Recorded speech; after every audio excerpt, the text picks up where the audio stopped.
है एवरीवन, तो अगर ये वीडियो तुम्हें गलती से पसंद आता है तो लाइक कर देना, कमेंट करना तो बिल्कुल भी मत भूलना। तो चलो वीडियो को स्टार्ट करते हैं। इस एपिसोड की स्टार्टिंग में हम देखते हैं यहाँ पर गोकू कहता है, हे इट्स मी गोकू, और वो अपने आप को अकुमो से इंट्रोड्यूस करता है। बट जो अकुमो है वो यहाँ पर बिल्कुल भी मजाक के मूड में नहीं था। वो कहता है, यंग सेन, जल्दी से एक तो खुद हार मान लो या फिर बैटल करने के लिए और अपनी हड्डियों को तोड़वाने के लिए तैयार हो जा। कि तभी गोकू कहता है, मैं तुम्हारे ऑरा से ये समझ सकता हूँ कि तुम्हारे इरादे नेक तो बिल्कुल भी नहीं है। तुम बस मेरी मॉम से हासिल करना चाहते हो आर्मी ऑफ डेथ। ये काफ़ी ज़्यादा वियर्ड है, बट हाँ ये चीज़ तो क्लियर है कि तुम इससे काफ़ी ज़्यादा मास डिस्ट्रक्शन मचाने वाले हो। इस पॉइंट पर जो लॉर्ड ओकुमो है वो स्टार्टिंग से ही अपनी लेजेंडरी सुपर सैन का इस्तेमाल करने लग जाते हैं। गोकू इस पॉइंट पर रियलाइज़ करता है कि कहीं ना कहीं पर ये बंदा काफ़ी ज़्यादा पावरफुल है। जो हमारा प्रेजेंट टाइम का ब्रोली है, ये बंदा प्रेजेंट टाइम के ब्रोली के लेवल पर है। इस वजह से गोकू भी अब इस बैटल के अंदर सीरियस होने का डिसीजन लेता है। और ये डेथ बैटल भी हो सकती है क्योंकि सामने वाला बंदा पूरी तरीके से एक चीज़ को पाने के लिए बैटल कर रहा है।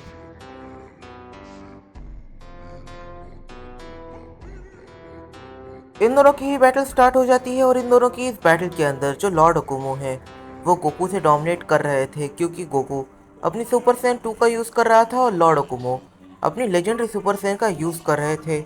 उनकी स्ट्रेंथ ये एक अलग ही लेवल पर थी। और अब गोकू फाइनली रियलाइज़ कर पाता है कि आखिर ग्रैंड प्रिस्ट कितना पावरफुल हो सकता है और उसकी स्ट्रेंथ क्या हो सकती है।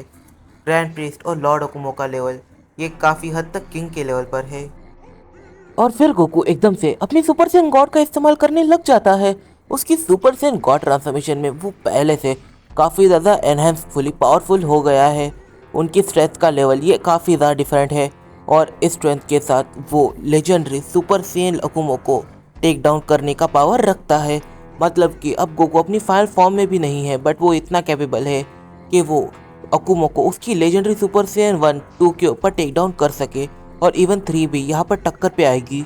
कि तभी लॉर्ड ओकुमो एकदम से अपनी एमयूआई स्टेट में चले जाता है। जैसे ही वो अपनी एमयूआई में चले जाता है उसके पास पावर्स का काफ़ी बड़ा बूस्ट मिल जाता है।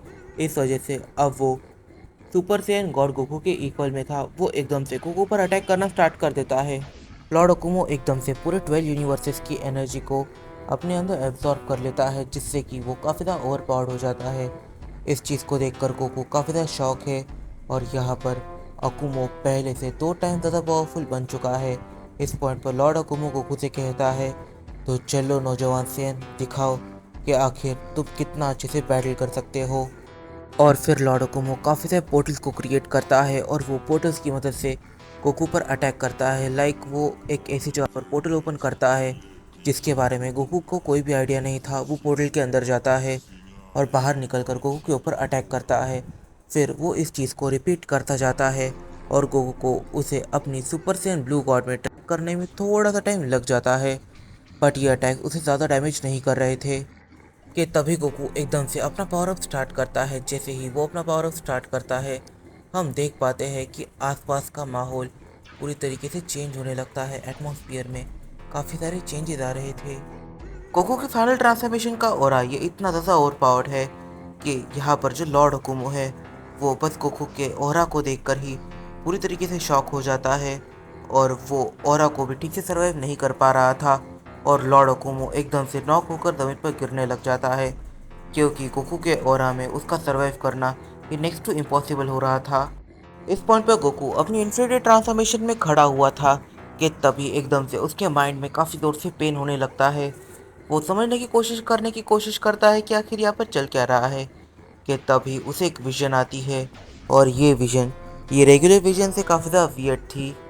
इस पॉइंट पर जो बारडॉग है वो गोकू से कनेक्ट करता है और बारडॉग गोकू से कहता है, माय डियर सन, मुझे इस समय तुम्हारी काफ़ी ज़्यादा हेल्प चाहिए। मुझे सैयन किंग ने और सारे ही सुप्रीम गॉड्स ने यहाँ पर बंद कर दिया जब मैं सुप्रीम सैयन से बैटल कर रहा था। अब मैं यहाँ से बाहर नहीं निकल पा रहा हूँ, तो माय डियर, क्या तुम मुझे इस जगह से बाहर निकालोगे? कि तभी यहाँ पर जो गोकू का एंशंट है वो एकदम से गोकू और बारडॉक इन दोनों के ही कांटेक्ट तोड़ देता है और वो यहाँ पर गोकू को एक्सप्लेन करता है कि बारडॉग को सारी चीज़ें याद आ गई है। बस प्रॉब्लम ये है कि वो अभी भी अपनी इविल साइकिल पर ही है और अब वो यहाँ पर बाहर निकलने का रास्ता ढूंढ रहा है और वो रास्ता गोकू है। गोकू का एंशंटर उसे आगे ये भी बताता है कि बारडॉग ने एक ऐसे वॉरियर को ढूंढ लिया है जिसके पास हमारा बस 1% ब्लड ही है, पर उसका जो 1% है उस 1% के साथ वो तुम्हारे जैसे सिमिलर पावर्स को अचीव कर सकता है। इस पॉइंट पे गोकू शॉक होता है और पूछता है तो इसका क्या मतलब, वो मेरे बिना भी आज़ाद हो सकते हैं। इस पॉइंट पर जो उसका एंशंटर है वो बताता है कि वो तुम्हारे बिना आज़ाद नहीं हो सकते, पर हाँ जिसके पास हमारे ब्लड लाइन का 1% है, बारडॉग ने उसे हायर किया है ताकि वो तुम्हें पकड़कर बारडॉग के पास कर जा सके।